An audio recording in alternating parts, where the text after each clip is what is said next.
Welcome into Phil's Tax Hacks and Other Retirement Facts with CPA and personal financial specialist Phil Putney. Now let's get rolling with today's show. Hey everybody, welcome to Phil's Tax Hacks and Other Retirement Facts. Phil and I are here to talk about the EARN Act. The EARN Act. What is that? Right? Acronyms. I don't know. So we've got this article breakdown, an opinion on the EARN Act. It's a recent article in The Hill that paints the EARN Act, which is enhancing American retirement now. Again, I don't want that job. Czar of acronyms. Czar of acronyms. I don't know who has that job, but wonder how much they make. Yeah, right. Exactly. It's the Senate's version, Phil, of the Secure Act. I guess right. 2.0. Secure Act 2. Yep. 2.0. Yeah. Round 2. Yeah, round 2. It's kind of in a negative light here as a primary tool to give a tax break to rich Americans in a way that ultimately adds to the national deficit and only circumvents problems instead of solving them. So anyway, thought it'd be, obviously there's a lot of stuff going on. We got a lot of upheaval yet again. So I thought it'd be interesting to kind of talk about this topic a little bit. We'll break down some of the stuff. We'll link the article into the show notes. And all that good kind of stuff. So we'll kind of, move our way through it.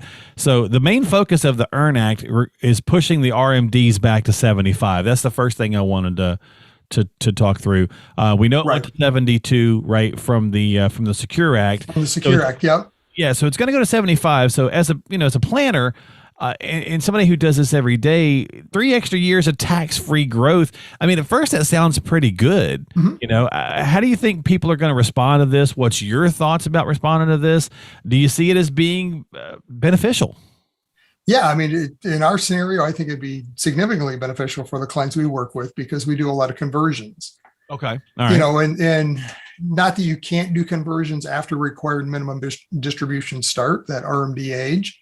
Right. But the more we can do before that happens, the lower we can get the account balance and therefore future RMDs.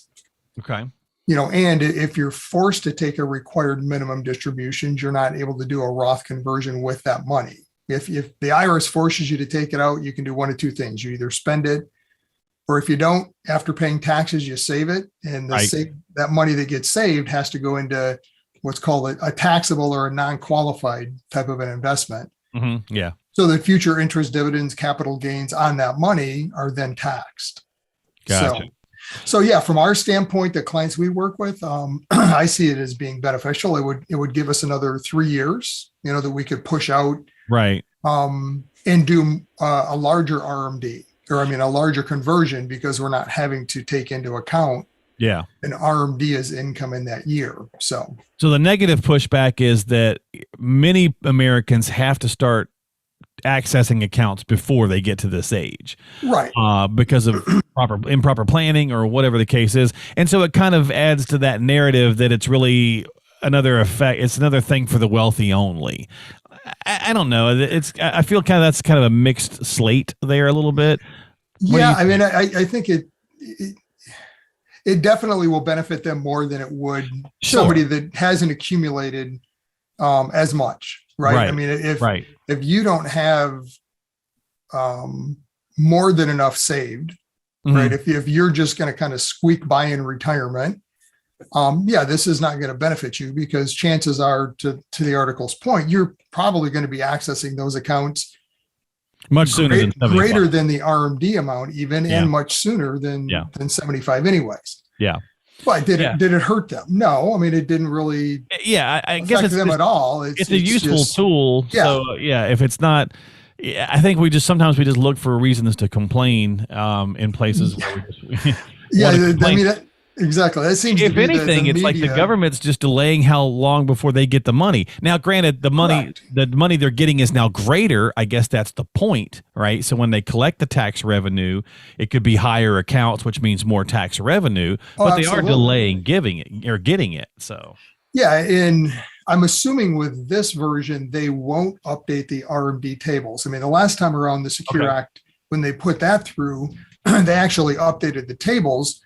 Now they take it out, I think it's to 120 or something. I mean, it goes forever. Yeah. Way beyond what most people are going to live. Right. Yeah. 140. It used to go to 100, so I mean, it extended, or 105, it extended it out quite a ways. So I don't think they're going to do that again, but they'll probably just move the start point down to 75 and what the percentage is at 75, or actually how it works. It's an RMD factor, so to speak. They call it a life expectancy. So it's a factor that you divide the account balance by to come up with what you have to take. So that factor is going to be lower because life expectancy is still now shorter from that point forward. Sooner, so right. So yeah, I mean, it's going to be a bigger number at 75 than what it would have been at 75 had you started at 72. Gotcha. Okay. All right. So, and again, this article paints. This article, I'm not familiar with the Hill, so I'm not going to bash. But it appears to be a little slanted in making everything, people would have some money bad, kind of thing. Right. Like the next one, it says the bill throws another bone to rich taxpayers with the additional $10,000 in savings allowed between the ages of 60 and 63. Sure. We talk many times about the different time periods, and we've talked about being able to add more money when we get over 50. We can start putting some more money away. This is kind of another component of that, where it gives you a 3-year window to sock a little bit more away for your retirement years. I mean, I don't see where that's necessarily a bad thing, just because some Americans can't afford to do it, is their quote. Right. Exactly. So again, for those that are trying to save and can save more for retirement, absolutely, it's going to benefit them. And the whole idea with that catch up, and this is kind of a boost to the catch up, is you're right. Yeah. Earlier stages, you've got more expenses, right? You've got kids that are maybe still in high school, in college, so now that you're at this later stage of your life, a lot of those expenses might have been alleviated or paid. Right.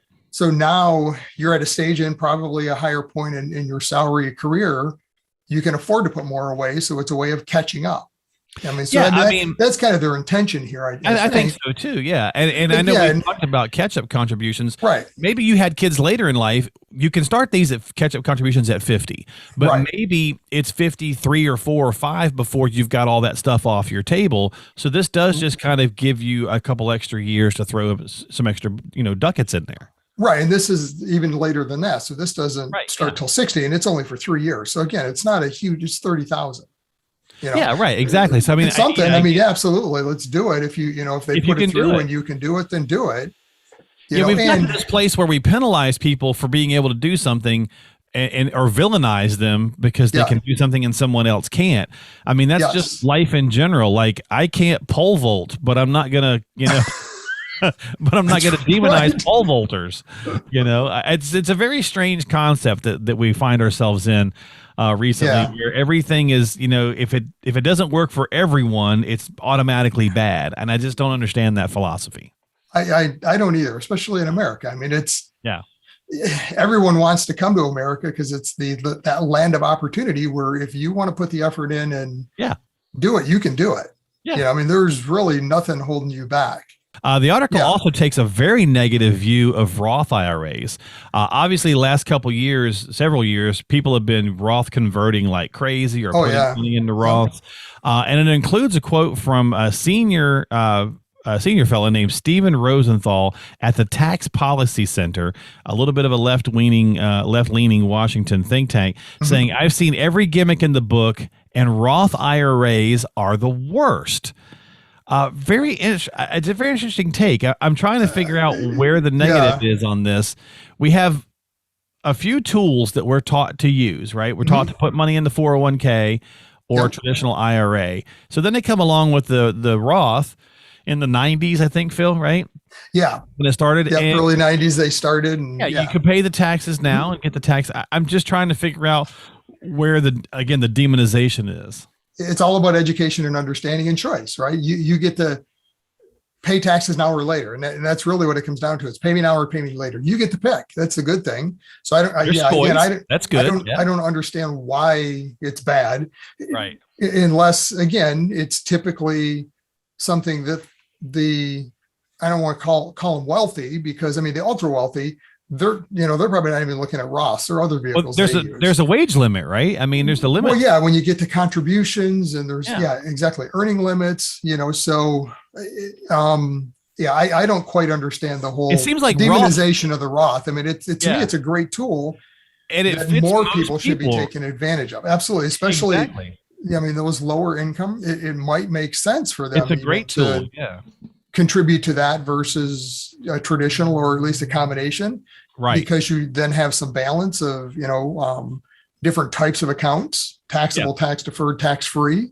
Right. It's important to have some in each, just so you've got some choices and options and better control in retirement. So, And we try to keep this show fairly neutral. We don't try to lean left or right. We try to just talk Right. about the things that are, and then how do we use those things that are, right? Because we often talk about the things we can't control and the things we can control. We can't control what the government, what policies they put in place. So then we have to utilize those. And the Roth seems like a good tool. I mean, people have been converting like crazy over the last several years, right? Taking advantage of the lower tax bracket. We've been doing conversions for years with our clients, but yeah, I mean, it's become kind of mainstream, more people have caught on to that concept. Right. In the last probably 3 years. So, yeah. But I mean, again, the villainization of it, I don't understand where he's coming from. And in fact, I'd be kind of curious to look at each of those gentlemen's finances and see, do they have Roth? Right.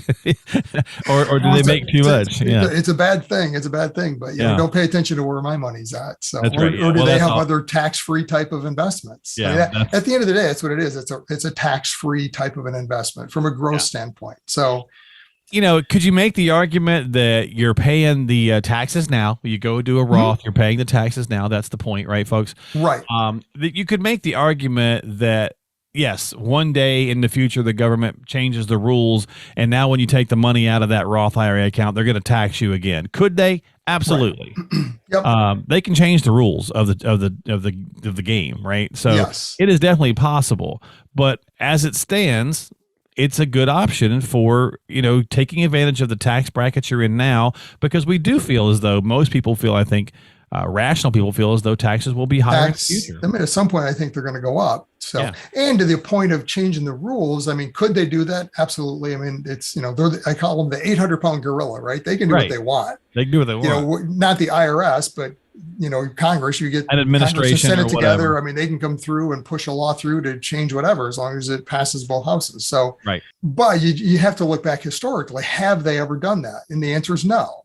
They've never gone back on something that was originally in place. That now, have they changed the rules? Absolutely. But typically when they do that, there's a kind of a bright line drawn, and anyone in prior to that is grandfathered in. Right. Here's the rules for those people. This is the new rules. A great example is they changed the rules on inherited IRAs, so now people that are inheriting IRAs have to take everything out in 10 years. Typically, there's some exceptions. When they did that, though, everyone that had inherited an IRA prior to that year didn't have to change. They still get the old rules. But could they change it? Absolutely. Absolutely. I fully expect at some point they're going to change the rules, maybe dramatically on Roth. They might close the door completely and say you can't do conversions, or put income limits even on conversions. And that's not a new concept. That was in there originally, where if your income was above a certain level, you couldn't even do conversions. Personally, I think a Roth is a great tool today. Right. Under the laws we have today, take advantage of it, because I don't expect it to be there in this form and how we can use it today for long. Oh, that's an interesting point. Yeah. I think they're going to change it. I mean, at some point they need tax revenue today. So this is one of the ways of doing that. But I guess at the end of the day, the EARN Act, is something that may affect you. So if it does, and you have some questions around that about how it may affect your retirement strategy or retirement planning, definitely talk with your advisor about it. Reach out to Phil, stop by the website, stop by, subscribe to the podcast on whatever platform you like, give him a jingle, reach out to him. Whatever the case might be, you can find all that information at philstaxhacks.com. That's philstaxhacks.com, or call him at 248-888-7530 if you need to reach out to him and get started that way as well, if you've got some questions about RMDs being delayed and all that kind of stuff that we talked about. Phil, thanks for diving into this with me a little bit. I think we kept it fairly middle of the road, but I appreciate it. We try to. And again, just to remind everyone quickly, this isn't passed, right? This is still discussion. Thank you. This is one side coming back and saying, well, we don't like what you've done. Here's our proposal. It went through the House, I think, pretty massively. Right. So, Right. I mean, at some point, some version of this is going to make it through. Sure. And personally, I don't pay much attention to this back and forth stuff because it doesn't matter anyway. There's nothing we can do to influence it. Let them work all the details out. At the end of it, we'll find out what happened. That's when it matters. Exactly. So, at this stage, it's just a lot of discussion. It's a lot of discussion. There you go. So thanks for hanging out with us, folks. We appreciate your time on Phil's Tax Hacks and other retirement facts. And if it passes through in a different form, we'll talk about it then. We'll see you next time here on the podcast. Investment advisory services offered through AFS Wealth Management. The content of this program is provided for informational purposes only and is not a solicitation or recommendation of any investment strategy. Investments and/or investment strategies involve risk, including the possible loss of principal. There is no assurance that any investment strategy will achieve its objectives.